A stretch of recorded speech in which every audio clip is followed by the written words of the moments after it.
Hey YouTube, we have our first look at the updated PVPOKE rankings, not by PVPOKE, but by Mark, who is a subscriber to the channel, who has submitted multiple times and has his own YouTube channel. So I'll link his YouTube channel in the description.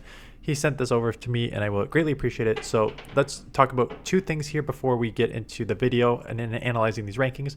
One, basically this was him using PVPOKE's open source. So he plugged in the new moves and the new numbers into the open source, and this spit out. Now the actual PVPOKE rankings, he said, will probably be a bit different. He says that the some of the sims are a little clunky compared to what PVPOKE would sim. So you may see some rise or fall from that moving forward. In terms of my videos, I had already shot an early risers and fallers video, kind of guessing what this ranking will be. I'm still going to showcase that this afternoon, and you're going to see I'm wrong in some areas. I'm actually quite shocked at the top, in particular like the Glycopod, Fortress, Matang, Samurott, so many Gligar, so many new Pokemon in the top 10. I'm actually quite surprised at that, but I still think my video this afternoon is good because I think looking at the rest of this rankings, it's still very much on tact. I talked about how, you know, Clodsire and Jumpluff aren't going to change much. For Alligator, Corviknight, Corsola, how your ghosts work, how the ground works compared with all the bugs, how ground deals with those, or not ground, but like other fire and other typing would deal with them, and then that's why there's more water. So I think the analysis for that is still good. So you're going to have a lot of videos coming at you all out of order. I'm going to explain what they are. This one, looking at this ranking based on what Mark put together. This afternoon, looking at early risers and follows, trying to predict this before I got this. Tomorrow morning, we will then do a Great League Pokemon with new moves. So this is just the rankings here. I actually did the analysis of the matchup, so you can look at the new Pokemon with new moves and their matchup in the Great League. And then in the little bit in the afternoon at the normal time is the Ultra League, so Ultra League and Master League. So I basically split them up into two videos. One video for the Great League Pokemon with new moves, one for the Ultra League and Master League Pokemon with new moves.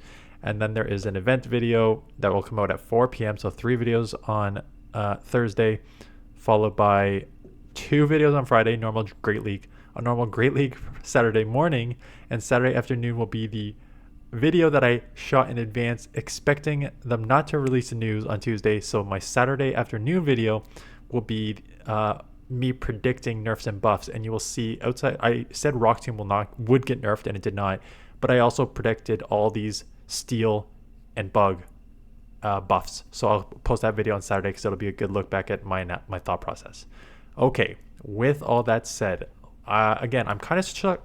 Here's why I'm not shocked, and I'll explain why I'm not shocked for some of these and why I am shocked for some of these. You're going to see in my video this afternoon, I talk about, look what is buffed and look at the effects of it. So what is buffed is Steel, Bug, Fire. Steel, Bug, and Fire are all going to have problems. At least Steel, Fire, and Poison. Poison was the other one where a lot of Pokemon got poison moves. Poison, Fire, and Steel are all weak to ground. So I thought if you're going to buff all these, ground, which is still very prominent in the meta, is going to be buffed as well, like by proxy sort of, that it will be buffed, which means there's going to be a lot of water in this meta.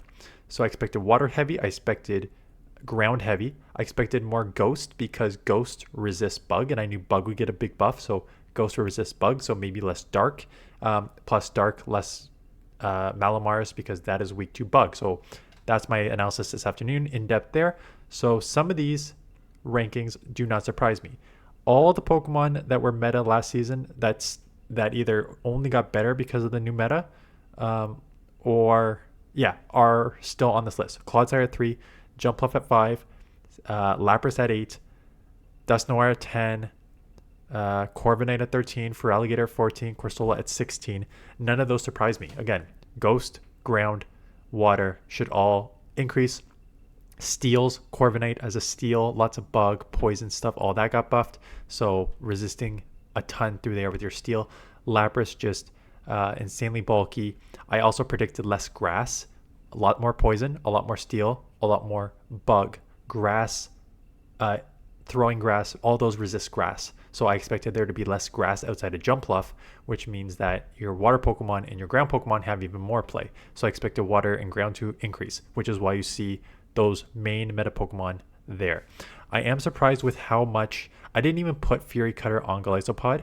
I just assumed that Shadow Claw was already such an insane move that Fury Cutter would not make it that much of a difference. So I still expect I'm and same thing with Fortress, like the Bug Bite. I guess it has Sand Tomb. Sorry, a couple things. Let me just get my train of thoughts here. I am surprised that Golisopod with Fury Cutter is ahead of Shadow Claw, because Shadow Claw is just one of the best fast moves in the game. Maybe with Stab and the increase the damage bonus, maybe between those two, Fury Cutter becomes better. So I expect it to be better. I didn't expect it to be number one. But you know what? It does resist ground, and because of bug, and it does resist water because of the water typing. So that actually is a huge advantage, and it was already kind of a core breaker to like for alligator grounds anyway. So perhaps with the way the meta is going, it does make sense that it has risen substantially. Fortress, I was gonna say, I'm surprised, but with the buff to Bug Bite and the Rock Tomb that did not get nerfed, I guess I'm not surprised that it has gone up. I think that is very, very bait dependent. I can see Sand Tomb as one of the moves there. I'm guessing that Sand Tomb is going to come into play a lot on the bait. I would expect that if you run this without baiting, Fortress is probably not the number 2 ranked Pokemon, in my opinion. And then same thing with Matang. Psyshock and Gyro Ball, I think some of these are overestimated, quite honestly. And again, he just put the numbers in, so I'm not calling Mark out for this. He just put the numbers in and let the sims run themselves, and this is the rankings that came out. My guess is that in practice, some of these will not be as high. So when you get to Matang at number 4, yes, okay, Fury Cutter's buffed. Psyshock is a good move, but not a great move, and Gyro Ball's a bad move. So for me, you will not have a number 4 ranked Pokemon with a not good charge move and only an okay second charge move. So I can see that ranking change. Gligar was not surprising, even in my initial video when I said Fury Cutter, Gligar is probably going to be on the rise. Gligar already had some sort of niche play, and now if you buff Fury Cutter, Aerial Ace Dig just gives you an insane combo, right? Cover your steals, cover fighting, cover just a lot of the meta with that combo. So that is not surprising. Samurott is another one that does not surprise me because it has Hydro Cannon, and it was just missing a good fast move. So now you got Fury Cutter as a fast move that's buffed. So a buffed fast move with a spammy hard-hitting Hydro Cannon with giving you that bug coverage that you resist ground makes sense that it has risen. And the rest of those on the list I have gone over. So again, I think Golisopod will be very, very strong. I don't know if it's number 1 ranked. I think it's gonna be strong.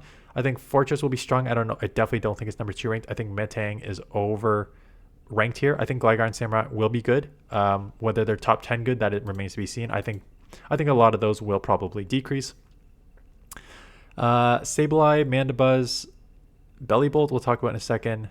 But Jellicent, Weezing, Dusclops, Annihilate, Grumpig, Togedemaru, Araquanid, I'll talk about in a second, Machoke, Primeape, and Tinkaton. So again, 17 to 32 has a ton of Pokemon that were in the top 30 range anyways. And this does not surprise me. Grumpig is going to go down a bit because of the Psychic typing where you have more bug Pokemon. So that makes sense.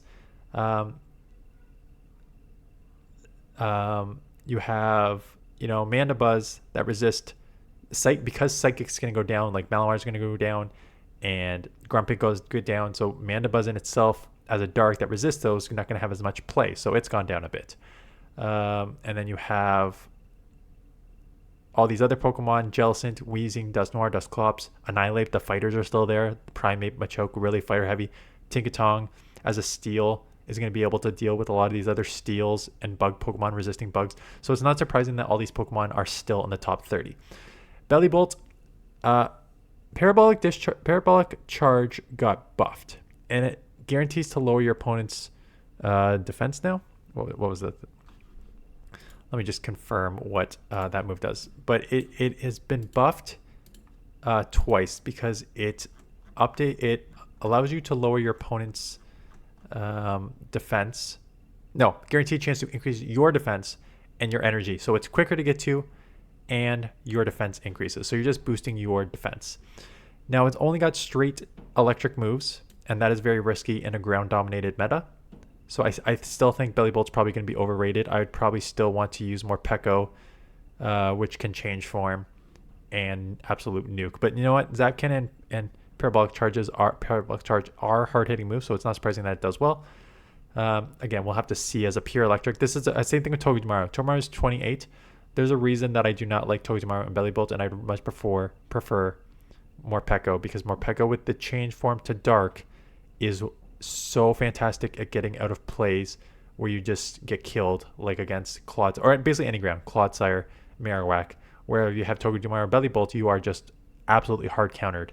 So I do not like these. I think these electrics are overranked, quite honestly. And then, yeah, all the fighters, Grumpig going down because of the reasons I said. Araquanid going up, not surprising here. It already had great bulk. You got your Bug Bite, which is buffed. So now your fast move is buffed. You have an insane amount of bulkiness. You got the same typing of Glycopod, which has a lot of play in this meta. Again, an answer to water, an answer to ground. A lot of the stuff you're going to see in the main meta have answers for. So now you have a harder hitting fast move with your bulk. Not surprising that it is made its way to the second page here. Next one, there's your Malamar, dropped significantly. Again, should not be surprising. Steel's out there, so Psywave is resisted. Bugs out there, hits double super effective, stuff like that. Gastrodon's still there.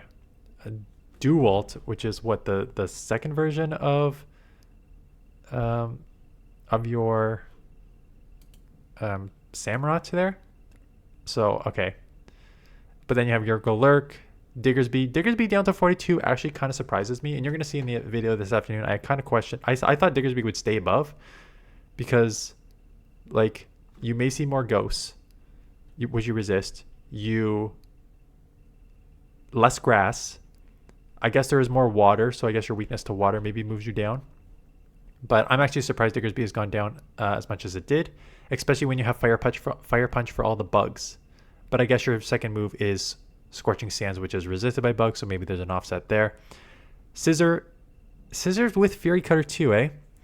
Fury Cutter did get buffed here, so the power's up on Fury Cutter. I always preferred using Bullet Punch, and Bullet Punch got very buffed from 6 to 8 power. So I'm actually surprised it's not running Bullet Punch. It's running Fury Cutter here, but again, this is where it's a first look.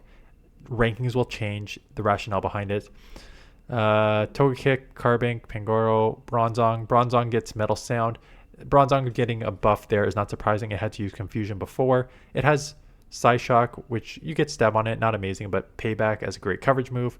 And Metal Sound is a very, very spammy move. So you got some bulk and now you're spammy there. And then Scizor again is the non-shadow. So again, I'm not surprised these Pokemon moved up. I'm not even surprised Scizor is jumped into top 50 or even Bronzong is a top 50. That does not surprise me. I still think there'll be some sort of jockeying for position moving forward. There's your Marowak. There's your, I guess, Grounds, Marowak, Quagsire, Stunfisk. And then you're getting into sort of, when you get into the 60 range, 50, 60 range, it was a lot of Pokemon. Holy Azumarill. Azumarill down to 59. I guess it makes sense, right? You buffed a bunch of Steel Pokemon and you have no charge move to deal with Steel. You're only neutral to Steel because you're half Fairy, half Water, and Water resist. But yeah, Azumarill down. Again, down a lot. Whether it plays down there is a different question, but Lurantis with Fury Cutter. So the Fury Cutter seems to be the big winner here. And like Lairon, again with Fury Cutter. Fury Cutter seems to be the big winner here. A lot of these other Pokemon, Marowak, Emolga, Sun, Sandslash, they were all kind of in this range anyways. Steelix, like these Pokemon were pretty much in this range anyways. Claydol down a bit. That makes sense because of all the bug now. That hits super effective against Psychic. Ferret down. Like why is Ferret at 67? What has changed that made Ferret at 67? If anything, you're going to see less Darks. You're going to see more Ghosts. And the fighters have not changed at all. You know what? Fighters do resist bug, so maybe there. But I said it's offset with like the bug also resists fighter, and it's offset with the poison because poison resists fighter too. So I thought that would be a net neutral for fighters. So I'm not like Fret being that low when otherwise nothing has changed for it. I'm actually quite surprised. I think that's probably underranked. Oh yeah, Melmetal did get double Iron Bash, but I did actually brush it off when I read it because I'm like, oh, that's only Melmetal. But Melmetal could potentially have some play with that double Iron Bash now. Harder hitting double Iron Bash or the super powered Nuke and Bale. Celio, I said, would go up, and you'll see the analysis, but it doesn't actually go up a ton, so I'm actually surprised it even goes up this much. And then, yeah, rounding it out with your Medis and your Bastiodons and Toxapex and stuff like that. So, I'm not totally surprised. Here's what I'm not surprised about. I'm not surprised that 45 out of the 65 Pokemon that we just looked at, or 80 Pokemon we just looked at, are the same meta. And you'll see in my video this afternoon, that is what I say. I say that the majority of the meta will not change, but what will happen was all those Pokemon that got buffed will now move their way up in the rankings. Now, where I don't agree, and I think they're probably overranked, Glycopod, you know what? We'll have to see how good Fury Cutter is. Glycopod was already borderline core breaker, so it's not surprising that it's so highly ranked. But these Fortress and Matang and Samurott and stuff like that, all these Pokemon in the top 10 to... I do think a lot of them will have play. I don't know if they're going to have top 10 play, quite honestly. You know, like I'm looking right at... I guess Matang does have Psy Shock for Clodsire, but I'm looking right at... But you're weak to Earthquake. Fury Cutter is resisted, I think, on the poison. So, like, I don't know about some of these rankings. I guess it resists everything. Steel does resist everything. Jumpluff throws at it too. So maybe it gets a boost based on the rankings about the Sims there. But yeah, but having Corviknight and Feraligatr and Jumpluff and Clodsire at the top and Lapras does not surprise me. The meta has not shifted enough. Not surprised that bugs have jumped a bit. Significantly, they've jumped. So that doesn't surprise me that there's a lot more bugs here. What does surprise me is that there's not as many fires, right? Because you now have, Corviknight. Look at all your steals. You got Fortress. You still have Jumpluff. You have Matang. You have some of these water Pokemon are at least neutral to fire. Golisopod and Lapras. You have Corviknight. You have Tinkaton. You have a lot of Pokemon that are weak to fire in this meta here. And yes, you're still water and ground, because I mentioned that multiple times. Those have not gone away, so that's maybe why it's down there. But Scizor, double weak steel and bug, double weak to fire. I'm surprised there's not a fire. Oh, there's Marowak, I guess. Marowak at 57 and 63. So I guess there is some fire, but given how many things are weak to fire now, I thought that they would probably be a Steelix there. They would be a little higher, but we're not seeing that. So we'll see. Again, check out my video this afternoon on the early risers and fallers, and that will give you the analysis, some of this analysis I gave here, and just a little more thinking behind where I think the rankings would go, and why I think these rankings may not be the true. So there's that, and then we'll go matchup based movesets for Great League, Ultra League, Master League Pokemon in the next couple of videos tomorrow. Okay, I did shoot like 5 videos today, so I'm exhausted. Sounds like I'm repeating myself a lot, but maybe over a few days they won't sound as repeated. Anyways, thanks for watching. I'll be in Toronto, probably heading on the train very soon to Toronto for a work conference, but I've got all my videos set up for the week, so you will get a very heavy, even more so than normal, heavy dose of videos. Thanks for watching, and I will see you guys in the next one.